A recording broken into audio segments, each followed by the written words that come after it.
Hello दोस्तों, आज हम बात करेंगे इस मुद्दे पे कि खांसी के सिरप से लोग मर मर रहे हैं, क्यों मर रहे हैं, उस मुद्दे पर बात करेंगे। दोस्तों, सवाल जवाब के द्वारा समझेंगे। पहला सवाल, सर्दी खांसी होते ही मैं कफ सिरप पीने लगती हूँ, क्या ऐसा करना चाहिए? जवाब में, सर्दी खांसी एक जनरल टर्म है। लगातार 5-7 दिन से ज़्यादा सर्दी खांसी होने पर डॉक्टर के पास जाएं। डायग्नोसिस के बाद बीमारी और ज़रूरत के अनुसार डॉक्टर कफ सिरप लिखते हैं। अपने मन से कोई भी कफ सिरप हमें नहीं पीना चाहिए। दूसरा सवाल, अक्सर हम खबरों में पढ़ते हैं कि कफ सिरप पीने से मौत हो गई। क्या मैं जो कफ सिरप पी रहा हूँ उससे भी ऐसा हो सकता है? जवाब में, बिना डॉक्टर की सलाह के मनमाने तरीके से कफ सिरप पीना बहुत खतरनाक हो सकता है। बड़े और बच्चों को दी जाने वाली कफ सिरप में भी काफ़ी अंतर होता है। अगर आप डायग्नोसिस के बाद डॉक्टर की सलाह पर कफ सिरप ले रहे हैं तो ये सेफ है। तीसरा क्वेश्चन, हमारे देश में अक्सर लोग कफ सिरप बिना डॉक्टर की सलाह के पीते हैं, इससे शरीर को क्या नुकसान है?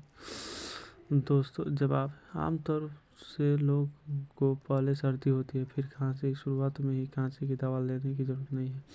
आपको पहले गर्म पानी पीना चाहिए, गार्गल करना चाहिए, डॉक्टर से संपर्क करना चाहिए। खांसी दो तरह की होती है। पहला, सूखी और बलगम वाली। दोनों का इलाज और दवाई अलग लोग जाते हैं, अपने मन से मेडिकल से दवाई लेकर खाते हैं, इससे तबीयत ज़्यादा बिगड़ती है। उसके बाद वो डॉक्टर के पास जाते हैं। याद रखें, दवाई सही मात्रा में ली जाए तो साइड इफ़ेक्ट के चांस भी कम होते हैं। बिना डॉक्टर की सलाह से दवाई बार बार से खतरा होगा। पहला क्या होगा?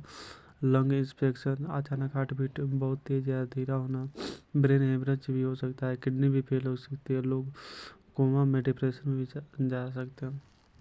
चौथा सवाल, ये कोडीन वाली कफ सिरप का क्या चक्कर है? इसे बैन करने की मांग क्यों उठती है? कुछ कफ सिरप यानी खांसी की दवाई में कोडीन मॉर्फिन नाम का केमिकल होता है जो अफीम ग्रुप का है। लंबे समय तक पीने से बॉडी पर कोडीन का असर बुरा होता है, जिससे एक बार आदत लगती है उससे बार बार कोडीन की ज़रूरत पड़ती है। कोडीन वाले कफ सिरप इस तरह आपको नुकसान पहुंचाएगी। शरीर में बार बार कोडीन जाने से यह धीमा जहर यानी स्लो पॉइजन जैसे काम करने लगता है। कोडीन की लत लगने के बाद जैसे ही आप छोड़ने की कोशिश करेंगे तो इसकी वजह से एंजाइटी, डिप्रेशन, लगातार नींद आना, भूख न लगना, पेट दर्द और वेट लॉस जैसी प्रॉब्लम होगी।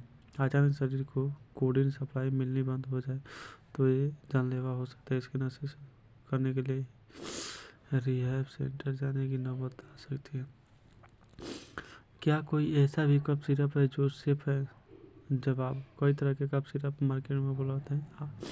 आपकी सर्दी जुकाम का कारण क्या है? एलर्जी, अस्थमा, ब्रोंकाइटिस, निमोनिया या कुछ और?